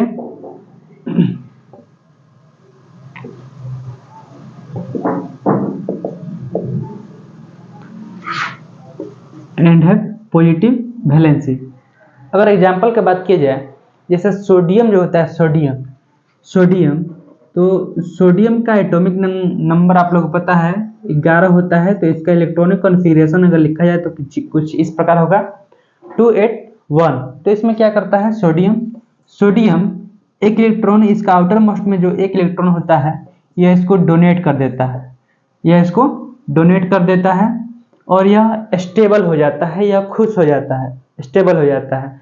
ठीक है, अगर दूसरा एग्जांपल की बात की जाए, कैल्शियम, तो कैल्शियम का एटॉमिक नंबर जो होता है 20 होता है। तो इसलिए इसका इलेक्ट्रॉनिक कॉन्फ़िगरेशन जो होगा 2882 होगा। तो इसके आउटर मोस्ट सेल में जो 2 इलेक्ट्रॉन है, इस 2 इलेक्ट्रॉन को कैल्शियम डोनेट कर देता है और इसका वैलेंसी हो जाता है +2। इस 2 इलेक्ट्रॉन को यह डोनेट कर देता है और इसका वैलेंसी क्या होता है +2। ठीक, तो ये दोनों क्या हो गया, ये दोनों मेटल्स का एग्जाम्पल हो गया। किसका? मेटल्स का एग्जाम्पल हो गया। तो अब हिसाब से अगर हम पूछे कि नॉन मेटल किसे कहते हैं, तो आप लोग समझ गए होंगे। नॉन मेटल जो होते हैं वह इलेक्ट्रॉन गेन करते हैं, क्या करते हैं? गेन करते हैं, और उनका वैलेंसी जो होता है निगेटिव होता है। ठीक है, non metal gain electrons and have negative valency. क्योंकि वह इलेक्ट्रॉन गेन करते हैं इसलिए उनका वैलेंसी जो होता है निगेटिव होता है। अगर इसके एग्जाम्पल का बात किया जाए नॉन मेटल्स का, तो इसके एग्जाम्पल में क्लोरीन हो जाएगा। क्लोरीन जिसका एटॉमिक नंबर होता है कितना? 17। तो इसका इलेक्ट्रॉनिक कॉन्फ़िगरेशन हो जाएगा 287। अब इसके आउटर मोस्ट सेल में 7 इलेक्ट्रॉन है। तो इसको यह अपने आप को स्टेबल करने के लिए क्या करता है, एक इलेक्ट्रॉन लेता है और इस पर माइनस चार्ज आ जाता है। क्लोरीन क्या करता है, अपने आप को स्टेबल करने के लिए एक इलेक्ट्रॉन लेता है और इस पे क्या होता है, माइनस चार्ज आ जाता है और ये हो जाता है 288। ठीक है, इसी तरह अगर एक और एग्जांपल की बात किया जाए तो सल्फर का जो एटॉमिक नंबर होता है 16 होता है। इसका इलेक्ट्रॉनिक कॉन्फ़िगरेशन होता है 286। तो यह क्या करता है, अपने आप को स्टेबल करने के लिए 2 इलेक्ट्रॉन लेता है और यह स्टेबल हो जाता है। सल्फर 2 इलेक्ट्रॉन लेता है और इस पे माइनस, इस पे आ जाता है, इस पे यह 2 इलेक्ट्रॉन ले लेता है और इस पे -2 चार्ज हो जाता है। इसका इलेक्ट्रॉनिक कॉन्फ़िगरेशन हो जाता है 288। इस प्रकार यह क्या होता है, स्टेबल हो जाता है। तो यहाँ पे क्लोरीन और सल्फर जो है यह किसके एग्जाम्पल है, नॉन मेटल के एग्जाम्पल है।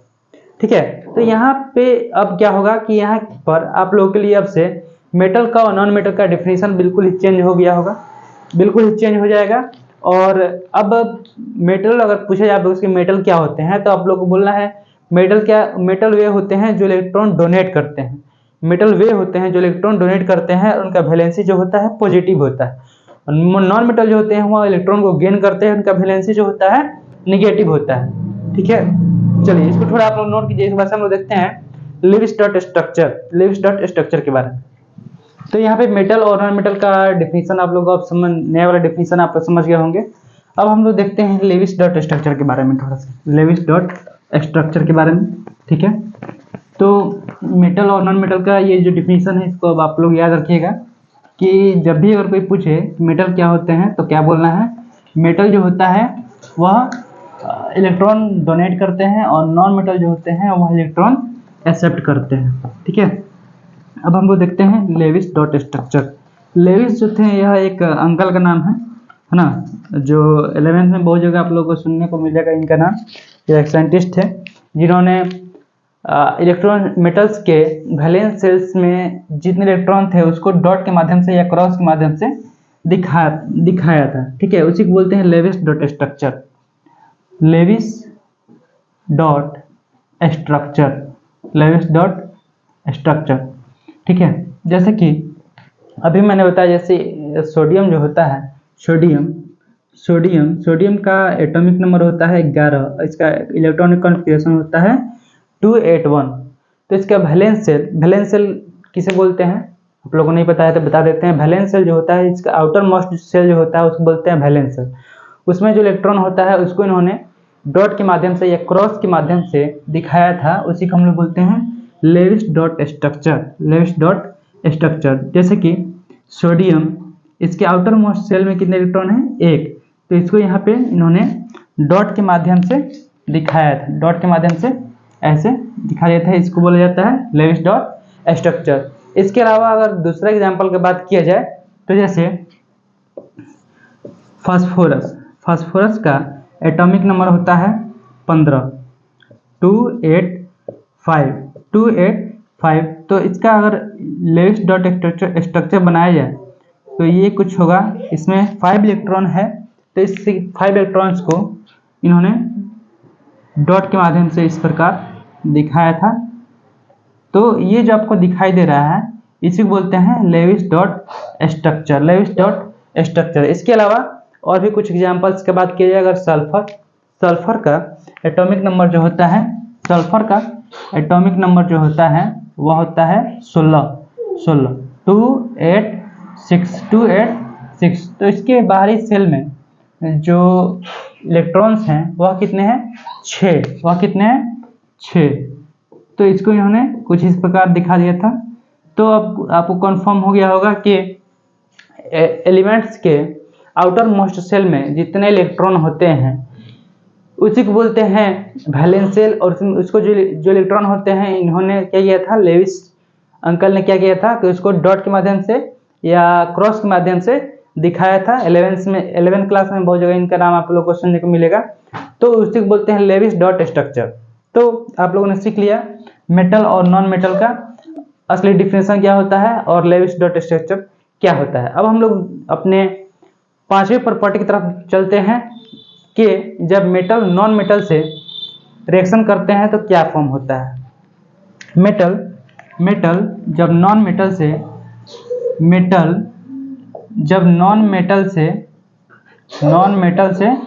रिएक्शन करते हैं तो क्या फॉर्म होता है, तो यह बनता है आयनिक कंपाउंड।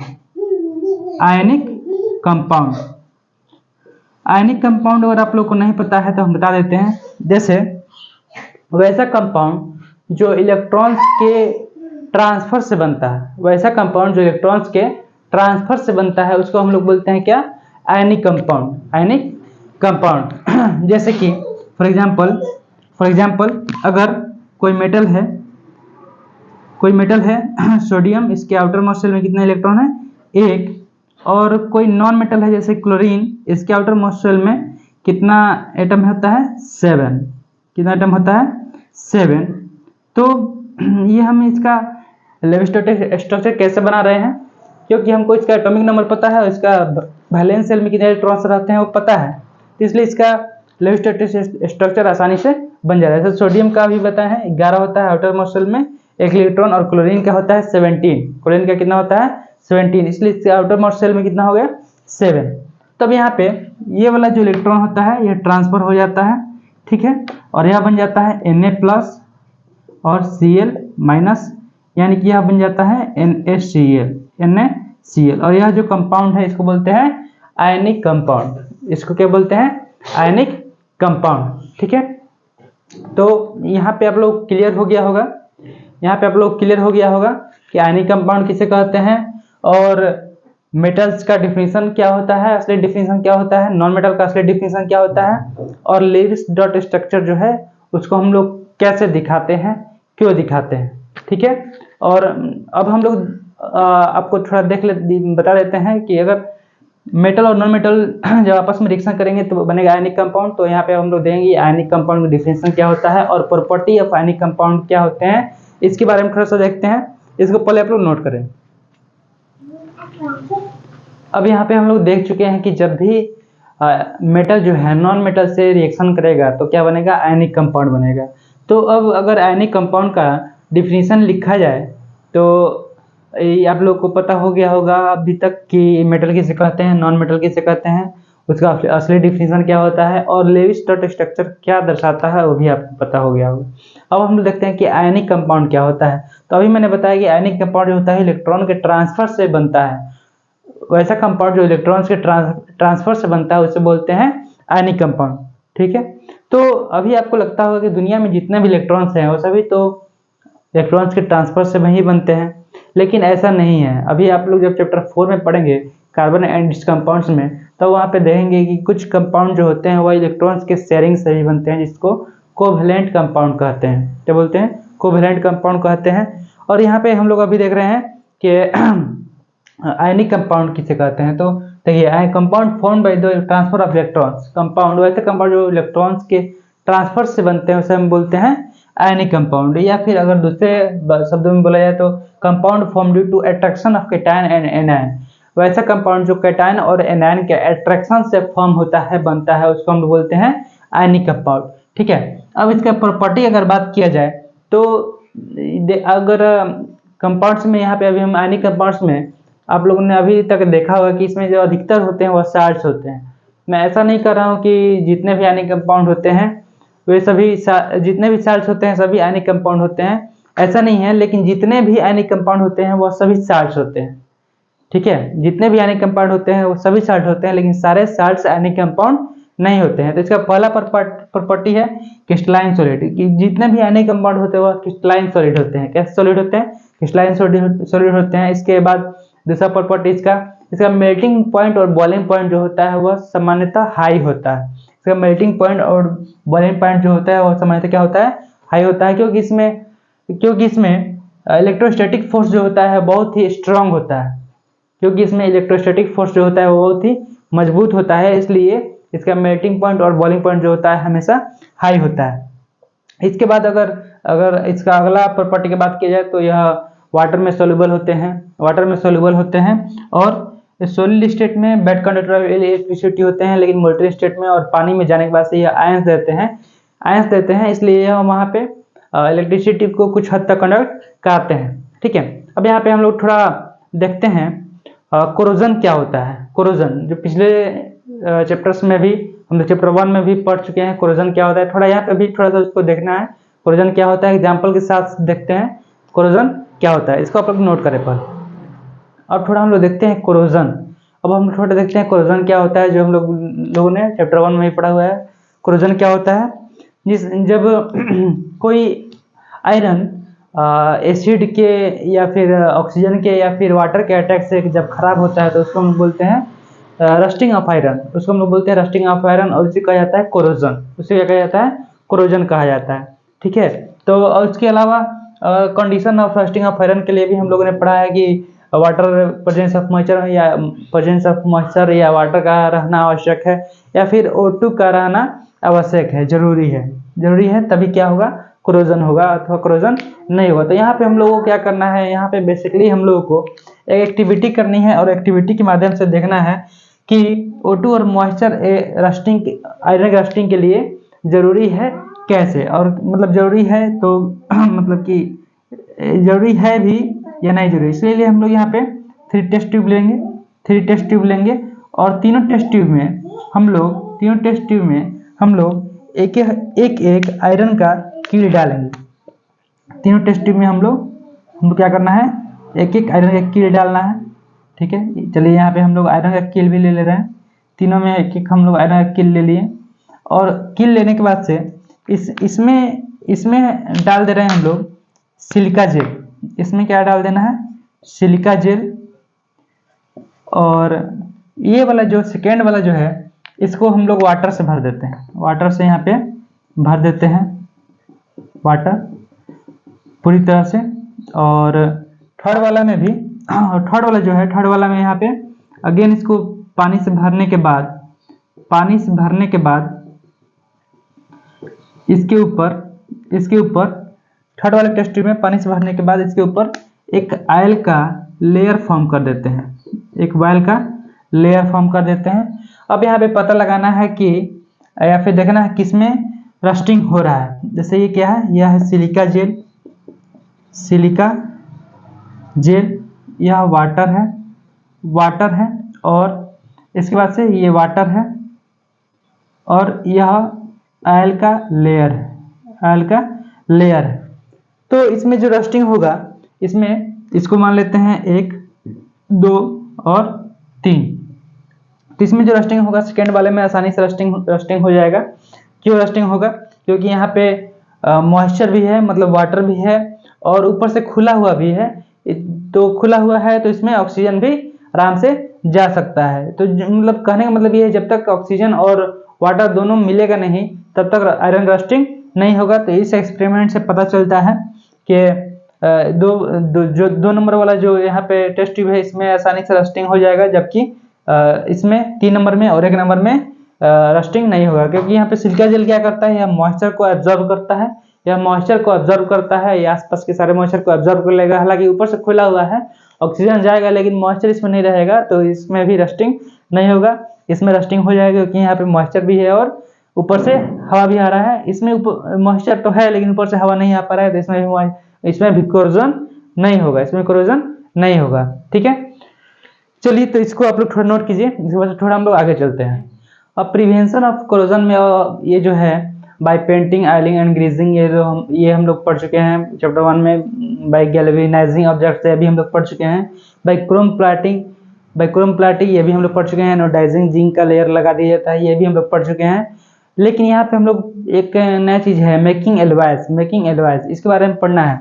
इसमें मेकिंग, अब यहाँ पे हम लोगों ने रस्टिंग ऑफ आयरन देख लिया और आयरन के रस्टिंग से बचने के प्रिवेंशन भी हम लोगों ने पढ़ा हुआ है। लेकिन यहाँ पे अभी जो हम लोगों ने नहीं पढ़ा था वो था एलॉय मेकिंग कैसे बनाया जाता है। यह एक होमोजेनस मिक्सचर होता है 2 और 2 से ज़्यादा मेटल्स का नॉन मेटल के साथ, जिसको हम लोग क्या बोलते हैं, एलवाई बोलते हैं। और इसमें क्या किया था, जो प्राइमरी मेटल जो होता है उसको मेल्ट करके बनाया जाता है। इसमें प्राइमरी मेटल जो होता है उसको मेल्ट करके एलवाई को बनाया जाता है। जैसे कि अगर एग्जांपल की बात किया जाए तो ब्रास जो होता है, ब्रास यह कॉपर का और जिंक का एलवाई होता है, जो कॉपर और जिंक से बनाया जाता है। ब्रॉन्ज भी एक एलवाई होता है जो कॉपर का और टीन से बनाया जाता है, कॉपर से और टीन से बनाया जाता है। सोल्डर जो होता है यह लेड और टीन के होमोजेनियस मिक्सचर से बनाया जाता है। इसके अलावा एमलगम जो होता है यह मरकरी और उसके साथ कोई भी दूसरा मेटल अगर उसका होमोजेनियस मिक्सचर तैयार किया जाए तो यह जो बनेगा उसको एमलगम कहते हैं, जो एलवाई होता है। ठीक है, जो कि एलवाई होता है। अब यहाँ पे ये जो हम लोग का टॉपिक खत्म हो गया कोरोजन, जो पिछले चैप्टर्स में भी हम लोगों ने पढ़ा था। और इस चैप्टर में जो थोड़ा सा उसको एक्सपेंड करना था उसको मैंने एक्सपेंड किया है। क्योंकि यह वन शॉट है तो इसलिए वन शॉट में मैं थोड़ा ही बता रहा हूँ, ज़्यादा डिटेल में नहीं बता रहा हूँ। और इसमें ऐसा कोशिश कर रहा हूँ कि आपका सारा टॉपिक कवर हो जाए। ठीक है, तो अब हम लोग चलते हैं इसमें अपने इस चैप्टर के अगले टॉपिक की तरफ। थोड़ा इसको आप लोग पहले नोट करें। अब अगला टॉपिक जो है हम लोग का वो है मेटलर्जी। वो क्या है, मेटलर्जी। देखिए मेटलर्जी क्या होता है, यह एक प्रक्रिया है। यह क्या है, प्रक्रिया है जिस प्रक्रिया में क्या होता है, मेटल को एक्सट्रैक्ट किया जाता है, मेटल को निकाला जाता है। अलग अलग तरीकों से कहाँ से निकाला जाता है, उसके ओर से निकाला जाता है, उसके ओर से निकाला जाता है। तो मेटलर्जी क्या है, यह एक प्रक्रिया है जिसमें अलग अलग तरीकों से उसके ओर से मेटल को निकाला जाता है, मेटल्स को निकाला जाता है। तो अब यहाँ पे देखिए, अब एक शब्द आता है, इसको बोलते, एक चीज आता है, इसको बोलते हैं मिनरल्स। एक चीज आता है, इसको बोलते हैं मिनरल्स। मिनरल्स क्या होते हैं?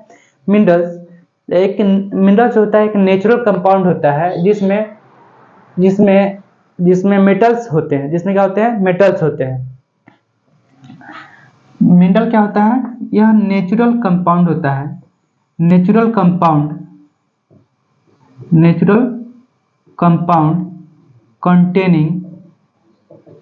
Containing metal. वैसा नेचुरल कंपाउंड जिसमें मेटल हो उसको हम लोग बोलते हैं मिनरल।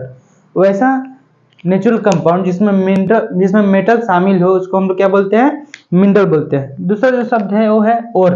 दूसरा शब्द है वो क्या है? ओर। देखिए ओर क्या होता है? ओर जो होता है यह ऐसा मिनरल होता है, और जो होता है यह ऐसा मिनरल होता है जिसमें से मेटल को निकालना आसान होता है, मतलब कम से कम खर्च में ज़्यादा से ज़्यादा उसको निकाला जा सकता है, उसको हम बोलते हैं ores. Minerals from which it is easy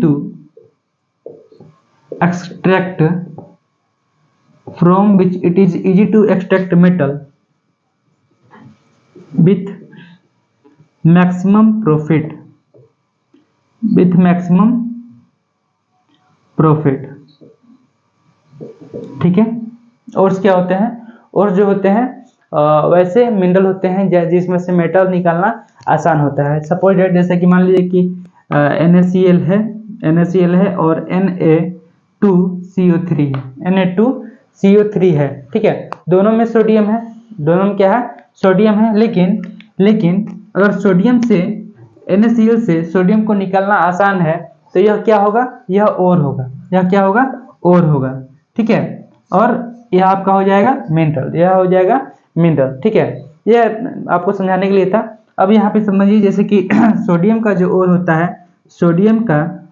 होता है उसको हम लोग सामान्यतः कहते हैं रॉक साल्ट। क्या बोलते हैं? Rock salt. सोडियम को ओर को क्या बोलते हैं? रॉक साल्ट बोलते हैं, ठीक है। एल्यूमिनियम का जो ओर होता है उसको हम लोग बोलते हैं बॉक्साइट बोलते हैं, ठीक है। और बॉक्साइट बोलते हैं। इसके अलावा जिंक का जो ओर होता है, वो होता है जिंक ब्लेंड। इसके अलावा जिंक का जो ओर होता है उसको हम लोग बोलते हैं जिंक ब्लेंड, ठीक है। तो सोडियम का जो ओर है रॉक साल्ट से इसको निकालना आसान होता है। इसके अलावा एल्यूमिनियम का जो ओर होता है बॉक्साइट से यह बहुत आसानी से निकलता है। और आपका जो जिंक का ओर होता है उसको बोलते हैं जिंक ब्लेंड। उसको क्या बोलते हैं? जिंक ब्लेंड से जिंक को निकालना आसान होता है, ठीक है। थोड़ा इसको आप नोट करें, फिर इसके बाद थोड़ा आगे देखते हैं हम लोग। अभी हम लोगों ने देखा मेटलर्जी क्या होता है। मेटलर्जी एक प्रक्रिया होता है जिसमें मेटल को वेरियस प्रोसेस द्वारा मिनरल से और से निकाला जाता है। अब देखिए मेटलर्जी जो होता है इसका 3 मुख्य स्टेप होता है। कि इतना 3 मुख्य स्टेप होता है। पहला जो स्टेप होता है वो होता है कंसंट्रेशन ऑफ ओर, जिसमें इस प्रक्रिया में क्या किया जाता है कि इसमें जो मेटल में जो इम्प्योरिटीज होते हैं या ओर्स में जो इम्प्योरिटीज होते हैं उस इम्प्योरिटीज को निकाला जाता है। और वो जो इम्प्योरिटीज होते हैं ओर्स में मिनरल्स में जो इम्प्योरिटीज होते हैं मेटल के अलावा, ओर्स में मिनरल्स में जो इम्प्योरिटीज होते हैं मेटल्स के अलावा, उसको एक स्पेसिफिक नाम भी दिया गया है जिसको बोलते हैं गैंग। जिसके बोलते हैं गैंग बोलते हैं, ठीक है। सबसे पहले उसको स्टेप 1 में निकाला जाता है जिससे ओर का कॉन्सेंट्रेशन इंक्रीज हो जाता है, जिससे ओर का कॉन्सेंट्रेशन क्या होता है? इंक्रीज हो जाता है, ठीक है। इसके बाद से जैसे कि यहाँ पे नोट में लिखा हुआ है method of concentration of ore depend on nature of ore and nature of gangue. देखिए जैसे कि कोई ओर है तो उसमें अलग अलग तरह के गैंग पार्टिकल होते हैं, अलग अलग तरह के इम्प्योरिटीज होती हैं। और अलग अलग तरह के ओर्स भी पाए जाते हैं, इसलिए उसमें प्रक्रिया भी अलग अलग होता है। जैसे कि आप लोग अपने घर की सफाई और अपने शरीर की सफाई और अपने कपड़ों की सफाई, तीनों की सफाई तो आप लोग सेम तरीके से करते नहीं होंगे। घर की सफाई किसी और तरीके से करते हैं, शरीर की सफाई किसी और तरीके से करते हैं और अपने कपड़ों की सफाई किसी और तरीके से करते हैं। इसी तरह ओट्स जो होते हैं वो अलग अलग तरीके के होते हैं और उसमें इम्प्योरिटीज भी होती हैं, वह भी अलग अलग तरीके की होती हैं। ठीक है। अब दूसरा जो प्रक्रिया है वो होता है extraction of metal. Extraction of metal, इसमें मेटल को एक्सट्रैक्ट किया जाता है। क्या से एक्सट्रैक्ट किया जाता है? इसके ओर से एक्सट्रैक्ट किया जाता है। Extraction of metal from ore, extraction of metal from ore, उसको उसी क्या बोलते हैं? Extraction of metal. For extraction all metals are divided into 3 major parts. Extraction के लिए जितने भी मेटल्स होते हैं उसको 3 मुख्य भागों में बांटा गया है। मुख्य भागों में बांटा गया है, जिसमें सबसे पहला जो है हाईली रिएक्टिव है, दूसरा जो है मॉडरेट रिएक्टिव है और तीसरा जो है लेस रिएक्टिव है। मतलब पहला जो है वह सबसे उच्च अभिक्रिया करने वाले जो मेटल्स हैं, उसके बाद जो मध्यम अभिक्रिया करने वाले मेटल्स हैं और उसके बाद जो है सबसे कम अभिक्रिया करने वाले जो मेटल्स है उसको अलग अलग भागों में बांटा गया है। जैसे potassium, sodium, calcium, magnesium, aluminium. ठीक है। और मॉडरेट में आप क्या जाएंगे? जिंक, आयरन, लेड, कॉपर इसमें, और एल्यूमिनियम इसमें भी आ जाएगा। मतलब एल्यूमिनियम का हाईली रिएक्टिव करने का जो तरीका होता है उस तरीके से भी इसका एक्सट्रैक्शन किया जाता है, और जो मॉडरेट रिएक्टिव जो मेटल होते हैं उसका जो तरीका होता है उस तरीके से भी एल्यूमिनियम का एक्सट्रैक्शन किया जा सकता है। और जो लेस रिएक्टिव होता है, लेस रिएक्टिव में आप क्या जाएंगे? Ag, कॉपर, Ag और इत्यादि दूसरे आ जाएंगे। ठीक है। और तीसरा जो प्रक्रिया होता है वो होता है रिफाइनिंग ऑफ मेटल। तो आइए थोड़ा हम लोग देखते हैं। सबसे पहले यहाँ पे एक्सट्रैक्शन ऑफ मेटल में जो हाईली रिएक्टिव मेटल होते हैं उनका एक्सट्रैक्शन कैसे किया जाता है, पहले उसका क्या प्रक्रिया होता है, पहले उसके बारे में हम लोग देखते हैं। ठीक है। तो आइए देख लेते हैं पहले उसके बारे में।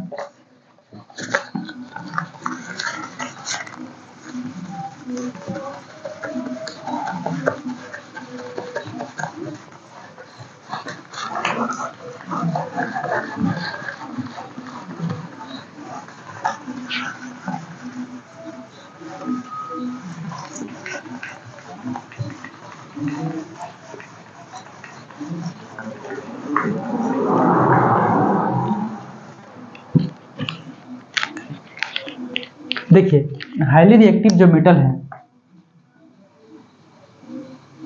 Highly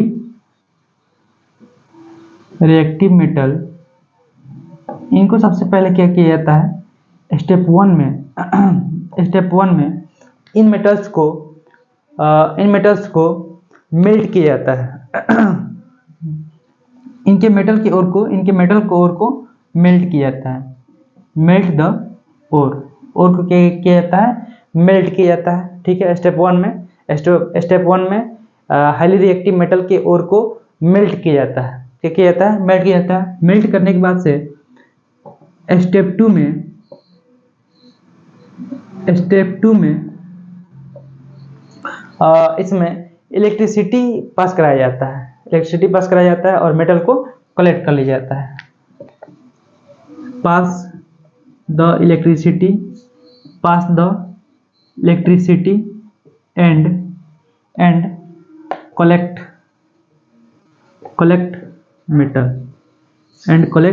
metal. इसमें इलेक्ट्रिसिटी पास करा दिया जाता है और मेटल को कलेक्ट कर लिया जाता है। कहाँ कलेक्ट किया जाता है? जैसे कि कलेक्ट मेटल एट कैथोड। सबसे पहले कुछ ऐसा सर्किट बनाया जाता है, एक ऐसा सर्किट बना दिया जाता है। ठीक है। जिसमें एक एनोड होता है, एक इस प्रकार एनोड होता है और इस प्रकार एक कैथोड होता है।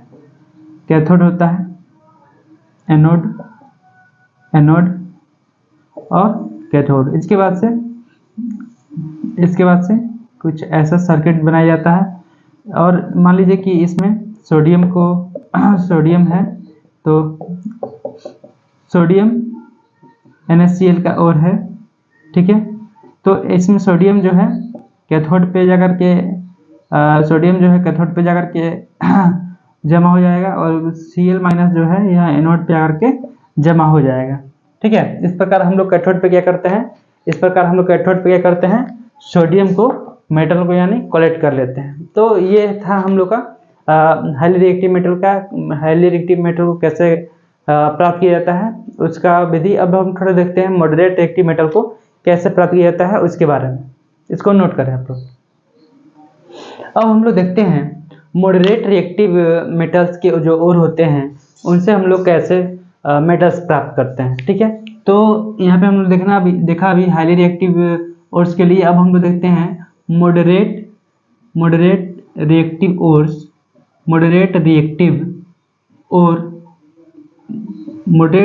और जो होते हैं उससे हम लोग कैसे मेटल प्राप्त करते हैं। देखिए सबसे पहला बात ये कि जो और होना चाहिए और यह आपका ऑक्साइड फॉर्म में होना चाहिए। किसमें? ऑक्साइड फॉर्म में होना चाहिए, तब जाकर के आपको मजा आएगा, मतलब उससे मेटल को निकालने में मजा आएगा। लेकिन अगर यह ऑक्साइड फॉर्म में न रहे, ऑक्साइड फॉर्म में नहीं रहे तो या सल्फाइड फॉर्म में रहेगा या तो कार्बोनेट के फॉर्म में रहेगा, या तो यह सल्फाइड के फॉर्म में रहेगा, या तो यह कार्बोनेट के फॉर्म में रहेगा, ठीक है। तो अगर यह सल्फाइड के फॉर्म में रहेगा, तो इसको पहले ऑक्साइड में बदलना पड़ेगा, और सल्फाइड से ऑक्साइड में बदलने की जो प्रक्रिया होता है उसको बोलते हैं रोस्टिंग, ठीक है। और अगर कार्बोनेट के फॉर्म में रहेगा तो कार्बोनेट से ऑक्साइड में बदलने की प्रक्रिया जो होती है उसको बोलते हैं कैल्सिनेशन, ठीक है। तो इसको बोलते हैं क्या, कार्बोनेट से ऑक्साइड में बदलने की प्रक्रिया बोलते हैं कैल्सिनेशन, और सल्फाइड से ऑक्साइड में बदलने की जो प्रक्रिया होती है उसको बोलते हैं रोस्टिंग। अब रोस्टिंग कैसे किया जाता है और कैल्सिनेशन कैसे किया जाता है थोड़ा इसको भी देख लेते हैं। देखिए रोस्टिंग जो होता है इसमें सल्फाइड को क्या किया जाता है, एयर के प्रेजेंस में गर्म किया जाता है, ठीक है। तो उससे जो सल्फाइड होता है वह ऑक्साइड में बदल जाता है, तो उसको बोलते हैं हम लोग क्या, उसको बोलते हैं रोस्टिंग। और कार्बोनेट से जो ऑक्साइड की बदलने की प्रक्रिया होता है उसको बोलते हैं कैल्सिनेशन। तो कैल्सिनेशन जो होता है यहाँ पर भी हम लोग कार्बोनेट को गर्म करते हैं, हीट करते हैं, लेकिन यहाँ पे सिर्फ एक अंतर होता है कि यहाँ पे एयर का एब्सेंस होता है, और ये जो प्रक्रिया होता है इसमें कार्बोनेट ऑक्साइड में बदल जाता है, तो इसको बोलते हैं कैल्सिनेशन। इसको क्या बोलते हैं, कैल्सिनेशन। अब जो हमारा ओर है ऑक्साइड में बदल गया, तब इसके बाद से यहाँ पे हम इसे करते हैं रिडक्शन कैसे करते हैं।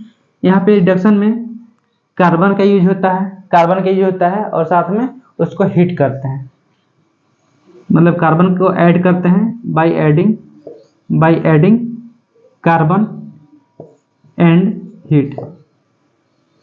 इसमें कार्बन को हम लोग ऐड करते हैं और उसको हीट करते हैं, तो इसका होता है रिडक्शन। और इससे जब रिडक्शन होता है तो इससे हम लोग को मिलता है मेटल, इससे हम क्या मिल जाता है, मेटल प्राप्त हो जाता है। ये था हम लोग का मॉडरेट रिएक्टिव ओर के लिए। अब थोड़ा हम लोग चलते हैं लेस रिएक्टिव ओर के लिए। देखिए लेस रिएक्टिव ओर में और मॉडरेट रिएक्टिव ओर में ज़्यादा अंतर नहीं होता है। यहाँ तक ये जो ओर है इसमें से या तो सल्फाइड फॉर्म में रहेगा या तो कार्बोनेट के फॉर्म में रहेगा, तो रोस्टिंग के द्वारा उसको हम लोग ऑक्साइड में बदल लेंगे, या कार्बोनेट के फॉर्म में रहेगा तो कैल्सिनेशन के द्वारा उसको हम लोग ऑक्साइड में बदल लेंगे।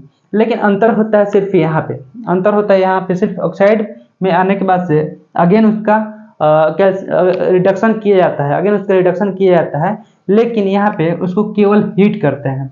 लेस रिएक्टिव ओर्स में यहाँ तक तो समान होता है, जैसे और जो होता है और या तो यह सल्फाइड के फॉर्म में रहेगा, या कार्बोनेट के फॉर्म में रहेगा, इसको हम लोग बदलते हैं ऑक्साइड में करते हैं, ऑक्साइड में करते हैं, या तो हम लोग करेंगे किसके द्वारा, आपके रोस्टिंग प्रोसेस के द्वारा, रोस्टिंग प्रोसेस के द्वारा, या तो कैल्सिनेशन के द्वारा। ठीक है, यहाँ तक समान है। लेकिन ऑक्साइड में बदलने के बाद इसका रिडक्शन किया जाता है, लेकिन यहाँ पर कार्बन का यूज नहीं होता है, यहाँ पे केवल हीट किया जाता है, रिडक्शन बाय हीटिंग ओनली। यहाँ पे केवल उसको हीट किया जाता है, तो हम लोग को क्या प्राप्त मिल जाता है, हम लोग को उसका मेटल प्राप्त हो जाता है। ठीक है, तो ये था हम लोग का मॉडरेट का, और ये था हमारा लेस रिएक्टिव ओर्स के लिए। ठीक है, तो उम्मीद है कि आप लोगों को ये प्रोसेस समझ में आया होगा। आप लोग इसको नोट करें, फिर इसके आगे थोड़ा सा हम लोग देखते हैं। तो यहाँ पे हम लोग 2 प्रोसेस पढ़ चुके हैं, जिसमें हम लोग सबसे पहले कैसे साफ करते हैं, बस मेटल का एक्सट्रैक्शन कर, सबसे पहले ओर को हम लोग साफ करते हैं, उसके बाद से मेटल को एक्सट्रैक्शन किया जाता है। एक्सट्रैक्शन के बाद से जो मेटल प्राप्त होता है उसका रिफाइनिंग किया जाता है। रिफाइनिंग क्यों किया जाता है, क्योंकि इसमें मेटल्स में जब वो मेटल बनता है तो उसमें कुछ अशुद्धियाँ रहती है, पूरी तरह से अशुद्ध नहीं होता है मेटल बनने के बाद भी, तो उसमें कुछ अशुद्धियाँ होती है, उसमें उसको बहुत प्रक्रिया द्वारा उसको शुद्ध किया जाता है, जिसमें सबसे जो फेमस जो प्रक्रिया है वह है इलेक्ट्रोलाइटिक रिफाइनिंग। वह क्या है, इलेक्ट्रोलाइटिक रिफाइनिंग।